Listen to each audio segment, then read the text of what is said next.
भारत ने इतिहास रचने की दिशा में अपना पहला कदम बढ़ा लिया है। जी हां, 14 जुलाई 2023 के दिन दोपहर के 2:35 पर आंध्र प्रदेश के श्रीहरिकोटा में स्थित अपने सतीश धवन स्पेस सेंटर से चंद्रयान 3 स्पेसक्राफ्ट को सफलतापूर्वक लॉन्च कर दिया गया है और अब यह स्पेसक्राफ्ट चांद तक के अपने सफर में धीरे धीरे आगे बढ़ रहा है और यह हम भारतीयों के लिए काफी गर्व का दिन है। लेकिन इसी के साथ हम में से कई लोगों के दिमाग में यह सवाल आ रहे होंगे कि आखिर चंद्रयान 3 मिशन भारत के लिए इतना जरूरी क्यों है? 650 करोड़ के बजट वाले इस मिशन का लक्ष्य क्या है और कब यह मिशन सफलतापूर्वक पूर्ण होगा? आज के इस वीडियो में हम चंद्रयान 3 मिशन से जुड़े इन सभी सवालों के जवाब देंगे और वीडियो के अंत तक आपको भारत सरकार और इसरो के वैज्ञानिकों पर गर्व महसूस होगा, तो वीडियो को अंत तक जरूर देखिएगा। 6 सितंबर 2019 भारत के इतिहास का सबसे दुखद दिन था, क्योंकि इस दिन चांद की सतह पर उतरने वाला हमारा दूसरा स्पेस मिशन चंद्रयान 2 चंद्रमा की सतह से सिर्फ 2 किलोमीटर की दूरी पर फेल हो गया था, क्योंकि तकनीकी खराबी की वजह से चंद्रयान 2 की टीम का विक्रम लैंडर से कनेक्शन टूट गया था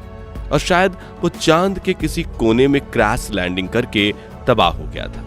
इस मिशन में न सिर्फ सरकार के करीब 978 रुपए खर्च, बल्कि इसरो के वैज्ञानिकों की सालों की मेहनत पर पानी फिर गया था, जिस वजह से पूरे देश में गम का माहौल था। जिसके बाद देश के प्रधानमंत्री नरेंद्र मोदी ने इसरो वैज्ञानिकों और देश की जनता को सांत्वना देते हुए कहा था कि हम यहां रुकेंगे नहीं, बल्कि इससे सबक लेकर आगे बढ़ेंगे,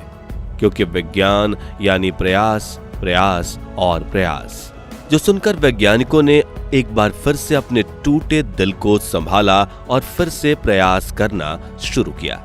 उन्होंने चंद्रयान 2 में हुई सभी भूलों को खोज कर निकाला और दिन रात मेहनत करके पूरे 4 साल बाद 2023 में पहले से ज्यादा एडवांस और पावरफुल स्पेसक्राफ्ट तैयार किया, जिसे चंद्रयान 3 मिशन के तहत 14 अप्रैल के दिन चंद्रमा की तरफ रवाना किया गया है, जिसके लिए 14 अप्रैल के दिन हजारों लोग इस लॉन्च को लाइव देखने के लिए सतीश धवन स्पेस सेंटर के पास उपस्थित हुए,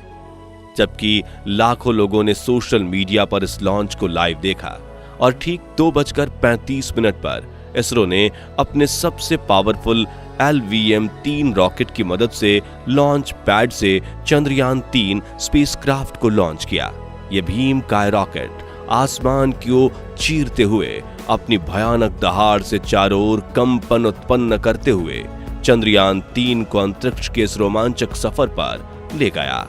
इस दौरान लॉन्च के सभी स्टेज सफलतापूर्वक पार हुए और चंद्रयान 3 चांद तक पहुंचने की अपनी यात्रा पर आगे बढ़ते हुए पृथ्वी के वातावरण से बाहर निकलकर अंतरिक्ष में पहुंच गया, जिसके बाद से इसे सफलतापूर्वक रॉकेट से अलग करके इलिप्टिकल रूट पर छोड़ दिया गया है,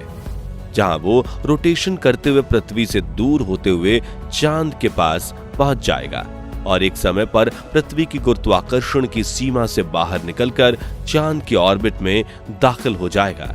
जहां से इस मिशन का अगला पड़ाव शुरू होगा। साथियों, भले ही आपको रोज रात आसमान में चमकते हुए गोले की तरह दिखने वाला चांद धरती के काफी करीब दिख रहा हो, लेकिन सच तो यह है कि चांद और पृथ्वी के बीच इतना ज्यादा अंतर है कि हमारे सौर मंडल के सभी ग्रह इनके बीच में फिट हो जाएंगे। और सटीक आंकड़े बताएं तो पृथ्वी और चंद्रमा के बीच में 3,84,400 किलोमीटर की दूरी है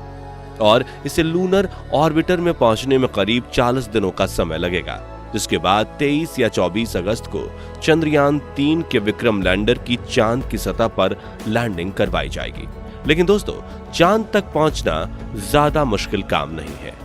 बल्कि चांद पर सॉफ्ट लैंडिंग करना काफी मुश्किल भरा सफर है। सॉफ्ट लैंडिंग का मतलब है सेफ लैंडिंग, यानी कि लैंड करने के बाद स्पेसक्राफ्ट बिल्कुल सेफ हो। चांद पर इस सॉफ्ट लैंडिंग करने के प्रयास में पिछली बार चंद्रयान 2 का विक्रम लैंडर असफल रहा था और उसने चंद्रमा की सतह पर हार्ड लैंडिंग कर ली थी। हार्ड लैंडिंग यानी फेल लैंडिंग, जिसमें कोई भी स्पेसक्राफ्ट अंतरिक्ष में मौजूद ग्रह और उपग्रह पर तेजी से लैंडिंग करता है, जिससे सतह से टकराकर उसके क्रैश होने के चांसेस बढ़ जाते हैं। हार्ड लैंडिंग के दौरान ज्यादातर मामलों में स्पेसक्राफ्ट से हमारा संपर्क टूट जाता है और वह एक जगह पड़े रहते हैं। हालांकि दुनिया की कोई भी स्पेस एजेंसी अपने स्पेसक्राफ्ट की हार्ड लैंडिंग नहीं करवाना चाहती, लेकिन कई बार तकनीक की दिक्कतों की वजह से ऐसी लैंडिंग कराई जाती है और ज्यादातर मामलों में इसी वजह से मिशन फेल हो जाता है। दोस्तों, आज तक सिर्फ अमेरिका, चाइना, रशिया ने ही चांद पर सॉफ्ट लैंडिंग की है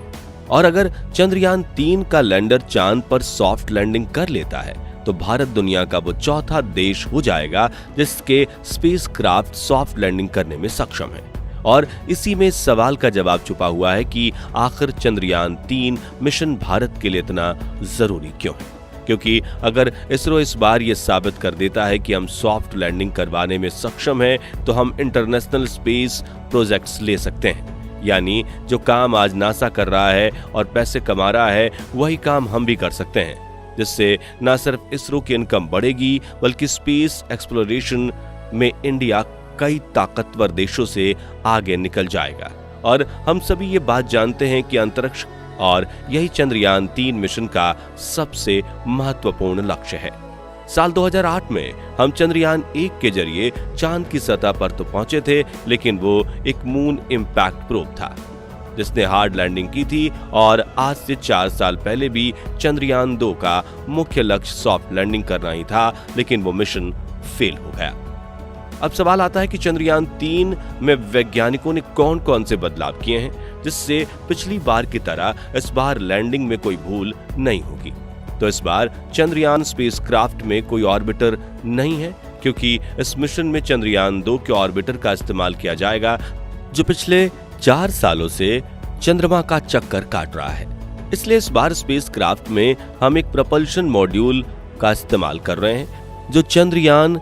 3 को वहां तक पहुंचाएगा और लैंडर और रोवर को चांद की ऑर्बिटर तक लेकर जाएगा, जहां पहुंचने के बाद कुछ देर बाद चंद्रयान 3 का लैंडर विक्रम चांद के दक्षिणी ध्रुव यानी साउथ पोल में लैंडिंग के लिए अपने सफर की शुरुआत करेगा। चंद्रयान 3 के इस लैंडर में भी कई बदलाव किए गए हैं, जैसे कि चंद्रयान 2 के विक्रम लैंडर में 5 थ्रस्टर्स थे, लेकिन चंद्रयान 3 के लैंडर में 5 की जगह 4 एडवांस थ्रस्टर्स लगाए गए हैं जो चारों तरफ सही संतुलन बनाए रखने में लैंडर की सहायता करेंगे। इसके अलावा इसरो ने चंद्रयान 3 के लैंडर के पैर को बड़ा और मजबूत बना दिया है। साथ ही इसमें लगे सोलर पैनल्स को भी बड़ा किया गया है और फ्यूल स्टोरेज कैपेसिटी को भी बढ़ाया गया है। और सबसे जरूरी कि इसकी सॉफ्ट लैंडिंग के सीक्वेंसेस को काफी हद तक इंप्रूव किया गया है। इन सभी बदलाव के करने के बाद विक्रम लैंडर की हजारों सिमुलेशन चलाकर टेस्टिंग की गई है, जैसे कि इसे चांद जितने ठंडे तापमान में टेस्ट करना, चांद जैसी सतह पर लैंडिंग करवाकर लैंडर के पैरों की मजबूती टेस्ट करना वगैरह। वहीं चांद पर इसकी लैंडिंग साइट को भी बदलकर पहले से बड़ी जगह चुनी गई है। साथ ही इसकी वेलोसिटी भी 2 मीटर प्रति सेकंड की जगह 3 मीटर प्रति सेकंड कर दी गई है। यानी कुल मिलाकर उन सभी समस्याओं का निवारण कर दिया गया है जो चंद्रयान 2 के लैंडर की लैंडिंग के दौरान आई थी। अब सॉफ्ट लैंडिंग के अलावा इस मिशन के दूसरे लक्ष्य की बात करें तो वो है चंद्रमा पर रिसर्च करना। जैसे साल 2009 में चंद्रयान 1 ने चंद्रमा की सतह पर पानी की खोज की थी, ठीक वैसे ही इस बार भी हमें चांद की और ज्यादा डिटेल में स्टडी करनी है। दरअसल चंद्रमा के दक्षिणी ध्रुव पर कई ऐसे बड़े बड़े गड्ढे हैं जहां अरबों साल से सूरज की रोशनी नहीं पहुंची है। माना जाता है कि इन क्रैटर्स में पानी छुपा हो सकता है, और वो भी थोड़ा बहुत नहीं बल्कि पूरे 100 मिलियन टन। इसके अलावा यहाँ hydrogen, ammonia, methane, sodium, mercury और सिल्वर जैसे मूल्यवान संसाधनों का खजाना मौजूद हो सकता है।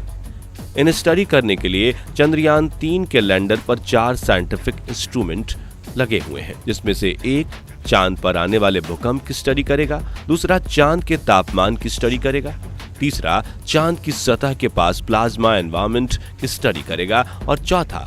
चांद व धरती के बीच अंतर तय करेगा। इसके अलावा चांद पर विक्रम लैंडर के साथ 27 किलोग्राम वजन वाला प्रज्ञान रोवर भी भेजा जा रहा है। इस रोवर में कई सारे नेविगेशन कैमरा, एनर्जी के लिए सोलर पैनल और कम्युनिकेशन के लिए एंटीना लगाए गए हैं और ये चांद की सतह पर घूमते हुए डेटा कलेक्ट करके लैंडर को भेजेगा और लैंडर इस डेटा को ऑर्बिटर को भेजेगा, जहां से ये डेटा इसरो के ग्राउंड रिसर्च सेंटर पर पहुंचेगी। वहीं चांद के ऑर्बिट में घूमने वाला प्रपल्शन मॉड्यूल पृथ्वी से मिलने वाली रोशनी को ऑब्जॉर्व करेगा। बता दें कि चंद्रयान 3 का यह मिशन एक लूनर दिन का है, जो कि धरती के 14 दिनों के बराबर होता है। वहीं इस मिशन का बजट 615 करोड़ रुपए बताया जा रहा है। तो दोस्तों, अगर आप भी हमारी तरह यही चाहते हैं कि चंद्रयान 3 मिशन में भारत को अपार सफलता प्राप्त हो, कमेंट बॉक्स में इसरो को अपनी दुआएं जरूर दीजिए। साथ ही वीडियो पसंद आया हो तो इसे लाइक और शेयर जरूर कीजिए